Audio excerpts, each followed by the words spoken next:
وهي الدليل الوحيد على دخول الفانتاستيك فور كون 616، وان هما فعلا اللي كانوا على الطياره، واحتمال كمان جالاكتوس يسافر وراهم في المالتيفيرس عادي، لان تم تاكيد برضو ان مفيش غير نسخه واحده بس من جالاكتوس في المالتيفيرس كله.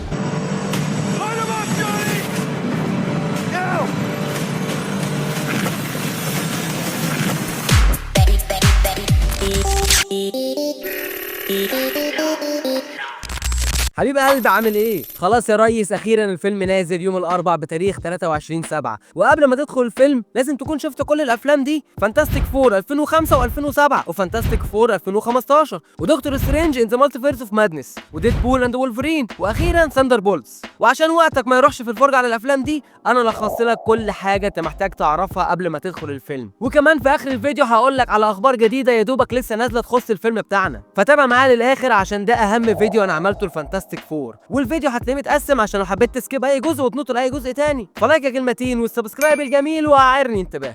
بادئ زبادي كده احب اقول لك ان شخصيات الفانتاستيك فور من وحي خيال حبيب قلب الملايين ستان لي، واول ظهور للفانتاستيك فور في الكوميكس كان في العدد 1 من فانتاستيك فور اللي نزلت 1961. طب مين هم الفانتاستيك فور اصلا؟ بص يا ريس، عندك ريد ريتشاردز وسو ستورم وجوني ستورم واخيرا بين جريم، والاربعه دول بيبقوا شغالين مع بعض في ابحاث علميه سوا، وبتربطهم علاقات اسريه كمان، لان سو ستورم تبقى اخت جوني ستورم، ده غير ان ريد ريتشاردز بيبقى مصاحب سو ستورم وفي المستقبل بيتجوزوا، وده اللي بيبقى في الفيلم الجديد. وبين جريم بيبقى صاحبهم كلهم، وريد ريتشاردز بيبقى قائد المجموعه العلميه دي، وهو اللي بيقوم بالابحاث واغلب الشغل، لحد لما في يوم من الايام بيقوموا بتجربه علميه في الفضاء، وبيحصل لهم حادثه فوق، وبيتعرضوا لاشعاعات فضائيه وكوزميك ريز، ومن بعديها وحالهم بيتشقلب، لان الكوزميك ريز دي ادت كل واحد فيهم باورز معينه. ريد ريتشاردز بيقدر ان هو يخلي جسمه كله يحصل له ستريتشنج، يبقى مطاطي بمعنى اصح، وبيبقى اسمه مستر فانتاستيك. وسو ستورم بتقدر ان هي تختفي وترندر نفسها، وبيطلق عليها اسم انفيزيبل وومن. وعندك جوني ستورم اللي بيقدر ان هو يكرييت فاير، وهو نفسه بيبقى كله عباره عن نار، والنار دي بتقدر ان هي تديله دفعه وبوش عشان تخليه يطير، وبيطلق عليه اسم هيومن تورش. اما بقى بين جريم بيبقى حاله يصعب على الكافر يا عيني، وبيبقى عباره عن صخره وروكس لا يقهره، وبيطلق عليه اسم ذا ثينج الشيء. ومن بعد ما بيكتسبوا الباورز بتاعتهم دي بيعملوا فريق هم الاربعه، وبيبقى اسمه ذا فانتاستيك فور. ودي كده الاوريجين ستوري بتاعتهم. الاوريجين ستوري دي بقى اتعمل لها ادابتيشن وشفناها في 94 و2005 و2015، وفي الافلام دي كان دايما المين فيلن بتاع الفانتاستيك فور والرايفل بتاعهم هو دكتور دوم، وكانت دايما قصته ان هو بيبقى المين سبونسر بتاع مشاريع ريد ريتشاردز، واسمه فيكتور فان دوم، وعشان هو المين سبونسر فطبيعي ان هو يطلع معاهم رحله الفضاء، وبالتالي هو كمان بيتعرض للكوزميك ريز والاشعاعات الفضائيه دي. واول ظهور ليه لايف اكشن كان في الفيلم بتاع 94، واول ظهور ليه في الكوميكس كان في العدد 5 من ذا فانتاستيك فور اللي نزلت 1992، وبرده كان من وحي خيال ستان لي. فسيبك بقى من الفيلم بتاع 94 لانه كان حاجه كده للنسيان، وتعالى نروح للافلام اللي نزلت بعد كده. في سنه 2005 يا ريس نزل فيلم فانتاستيك فور، وزي ما قلت لك كده الفيلم كان عباره عن الاوريجين ستوري بتاعت الفانتاستيك فور ورحلتهم في اكتشاف الباورز بتاعتهم وتاثيرها عليهم في حياتهم الطبيعيه، ده غير طبعا مواجهتهم للمين فيلم بتاع الفيلم دكتور دوم اللي بيبقى عايز يستحوذ على الباورز بتاعتهم. الفيلم ده بقى يا حب انا بحبه جدا، ولما نزل الاعلان بتاعه في 2005 كان ترند الترندات اياميها، ودي تقريبا كانت اول مره نشوف فريق من السوبر هيروز متجمعين مع بعض غير الاكس مان اللي برضو كانوا عاملين شغل عالي في الالفينات. وبسبب النجاح اللي عامله فانتاستيك فور قرروا ان هم يعملوا منه جزء تاني، وفعلا ما فيش سنتين وبينزل في 2007 فيلم فانتاستيك فور رايز اوف ذا سيلفر سيرفر، والفيلم ده كمان كان حلو جدا، وشفنا فيه حوار جديد كده ان ممكن اي حد من الفريق يبدل الباورز بتاعته مع حد تاني. Oh my God!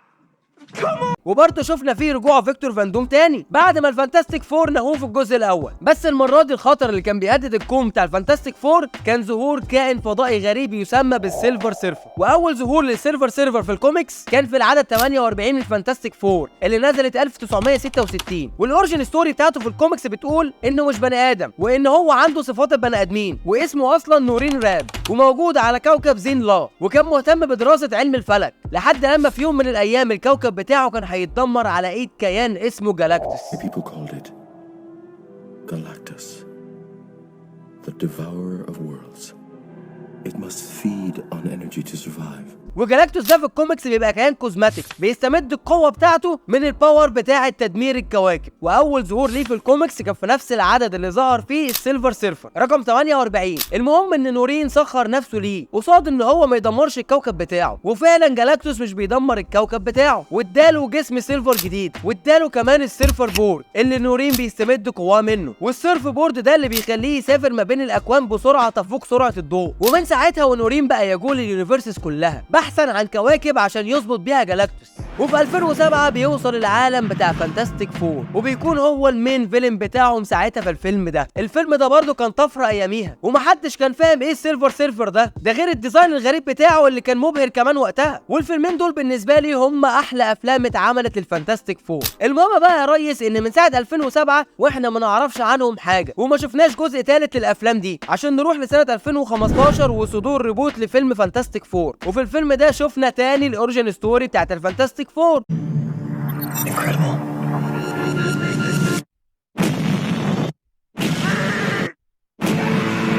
وكانوا ساعتها في فئة عمرية أصغر من الأفلام اللي فاتت. Four have survived.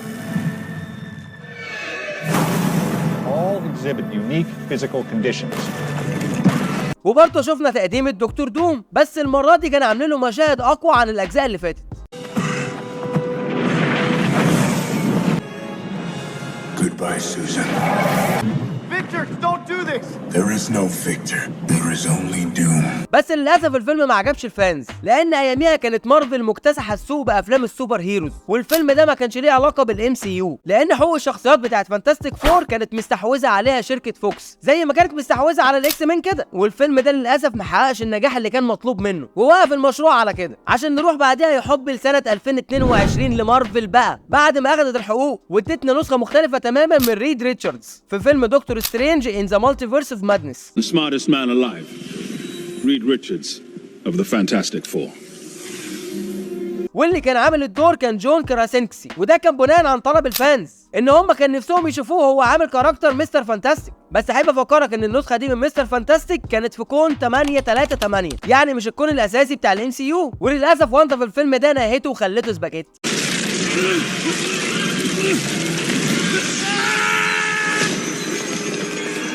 وبما ان مارفل اخذت حقوق الشخصيات زي ما قلت لك، ده خلاها تعمل لنا واحد كاميو من احلى الكاميوهات اللي مارفل عملتها في حياتها، وهو رجوع شخصيه جوني ستورم كريس ايفنز في فيلم ديدبول اند وولفرين. Oh my god, he's gonna say it! Say what? Avengers Assemble! Sorry, what now? كان تسقيف ما بعده تسقيف في السينما ساعتها يا ريس، بس للاسف كاساندرا نوفا سلخته وهو واقف مكانه. عشان نروح بعدها يا ريس لسنه 2025 وصدور اول اعلان لفيلم فانتاستيك فور فيرست ستيبس في ثوبه الجديد في عالم مارفل السينمائي. طيب اول حاجه لازم تعرفها ان الفانتاستيك فور مش موجودين في كون 616 بتاع الام سي يو، انما موجودين في كون تاني التايم لاين بتاعه في الستينات. عشان كده هتلاقي كل حاجه شكلها ريترو فينتج، وبناء عن الكلام اللي على الساحه حاليا ان هم اتنقلوا العالم ده اثناء الحادثه بتاعه الفضاء اللي اكتسبوا منها الباورز بتاعتهم.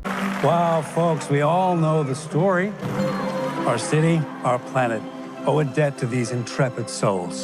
And while we can never repay them, we can certainly celebrate them. وزي ما شفت كده الراجل المذيع بتاع ذا جيلبرت شو بيقول ان هم بيحتفلوا بيهم وانهم مش عارفين ازاي يردوا لهم الجميل، وده معناه يا حب ان الفانتاستيك فور دخلوا في باتل في العالم ده مع حد وانقذوا العالم ده منه. والتسريبات بتقول ان الحد ده ممكن يبقى ذا مول مان، ومول مان ده في الكوميكس يعتبر سوبر فيلن واول فيلن الفانتاستيك فور يواجهوه، واول ظهور ليه في الكوميكس كان في العدد 1 من الفانتاستيك فور. فالكلام ده كده ميك سنس بالنسبه لي، ده لو الفيلم يعني اتبع نهج الكوميك اكيورسي. وبعدها بنشوف حب الناس وانبهارهم بالفانتاستيك فور، وخصوصا الاطفال اللي بتحب بين جريم جدا ومش بيخافوا منه. وبعدها بنشوف بين وجوني في المكان بتاعهم، وبيدخل عليهم ريد وسو اللي بيبقوا متجوزين في الفيلم ده هنا، وسو بتبقى حامل، وجوني بيفرح جدا لما بيعرف. What?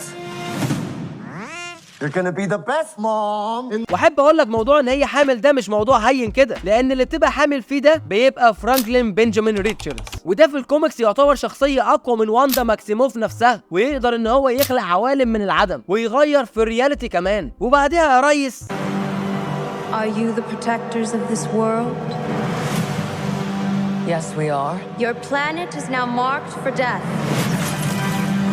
اللي ظهرت دي بقى يا حبي مش شخصيه نورين راد وخلوها انثى، لا مش كده، دي شخصيه شالابال حبيبه نورين راد وامبراطوره كوكب زين لا، وتعتبر هي السيلفر سيرفر في الفيلم هنا، وده معناه ان احنا ممكن في اي وقت نلاقي 2 سيلفر سيرفر في عالم الام سي يو، شخصيه نورين وشخصيه شالابال. واول ظهور لشالابال في الكوميكس كان في العدد 1 من ذا سيلفر سيرفر اللي نزلت 1986، وزي ما انت شفت كده قالت لهم ان العالم بتاعكم محكوم عليه بالهلاك، وجوني بيطير وراها بس بيتطفى طبعا عشان ما فيش اكسجين فوق، وبتديله واحده وبيقع، وبعديها بنشوف الناس مستخبيه في بانكرز تحت الارض، وبعديها بيكون في مؤتمر صحفي للفانتاستيك فور، مش عارف قبل الطلوع للفضاء ولا بعد ما رجعوا، بس واحد من الصحفيين بيسال ريد وبيقول له Are we safe? وهو بيقول له I don't know.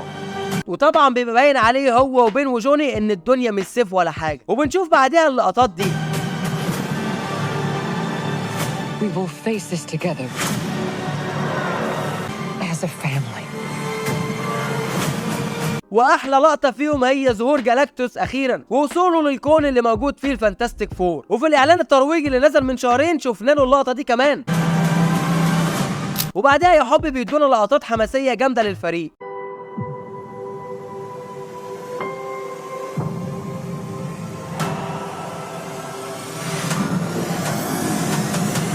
لقطة جوني جامدة قوي بصراحة، جامد قوي كده وهو بيطير من فوق النهر وبيطلع على فوق، ولقطة بين كمان جامدة قوي، ده بيطير عواميد يا ريس. انما لقطة مستر فانتاستيك وحشة قوي يا جدعان، والسي جي اي بتاعها اي كلام في البتنجان. المهم ان احنا بنشوف وراه رجل جالاكتوس، وشكل كده اللقطة دي من الفاينل فايت اللي بنشوف فيها برضو لقطة سو ستورم، وبعديها بنروح للقطة الماني شوت واحنا بنشوف جالاكتوس وهو بيتمشى في الكون ده عادي كده. ومن اهم الاخبار اللي لسه نازله عن الفيلم ان تم تاكيد ان الكون اللي موجود فيه فانتاستيك فور هو كون 828، وكمان اتاكد ظهور مول مان في الفيلم زي ما قلت لك، ودي صوره اتسربت للممثل اللي هيعمل الدور، واللي عرفناه ان اول الفيلم هيكون في معركه ما بين مول مان وكائن الجايكنتو ضد فانتاستيك فور. فتعالى كده افكرك مين الجايكنتو ده. وجايكنتو ده بيبقى من فصيلة الديفيانس اللي تم تقديمهم في فيلم ايترنالز، والديفيانس دول جنس قديم جدا تم خلقهم عشان يعيشوا في باطن الارض ويسيطروا على كائنات تانية، وبيبقى لهم القدرة على انهم يحصل لهم ايفولف ويبقوا اكثر ذكاء، وتم خلقهم بواسطة السيليشيالز اللي بيبقوا كائنات قوية وكوزماتيك، وهم برضو اللي خلقوا الايترنالز، وفي اخر الفيلم مات منهم واحد اللي اتجمد في المحيط ده. المهم ان بيبقى فيه كاركتر اسمه مول مان، وده بيبقى اول عدو الفانتاستيك فور في الكوميكس، وبيكون هو اللي وصل باطن الارض وسيطر على جايكنتو، والفايت دي شكلها كده هتبقى في اول الفيلم، والفانتاستيك فور هيكسبوا، وطبعا من بعديها الناس هتقدرهم جدا زي ما شفنا كده في الاعلانات اللي فاتت. وهتمر الايام لحد لما السيلفر سيرفر تدخل الكون بتاعهم وهتبدا تفهمهم ان جالاكتوس حضر. I herald his beginning. I herald your end. I herald Galactus. وهم بيعملوا معاها اتفاق ان هم يقابلوا جالاكتوس، وفعلا بتاخدهم وبيروحوا يقابلوا جالاكتوس في السفينه بتاعته، وجالاكتوس بيعرض عليهم ان هم يسلموا فرانكلين ريتشاردز في مقابل ان هو ما يدمرش الكون بتاعهم، وهم بيقدروا ان هم يهربوا منه، بس هو بعت وراهم السيلفر سيرفر وبتبدا تهاجمهم في الفضاء، وفي اثناء مهاجمتهم بيتم ولاده فرانكلين في الفضاء، وبيرجعوا بيه كوكب الارض، وبيعملوا حوار صحفي مع الناس عشان يقولوا لهم حصل ايه. He asked too high a price. Well, what does he want? What did he ask? He asked for our child. وطبعا مش بيسلموا فرانكلين لجالاكتوس، وده اللي بيخليه يحضر بنفسه كوكب الارض.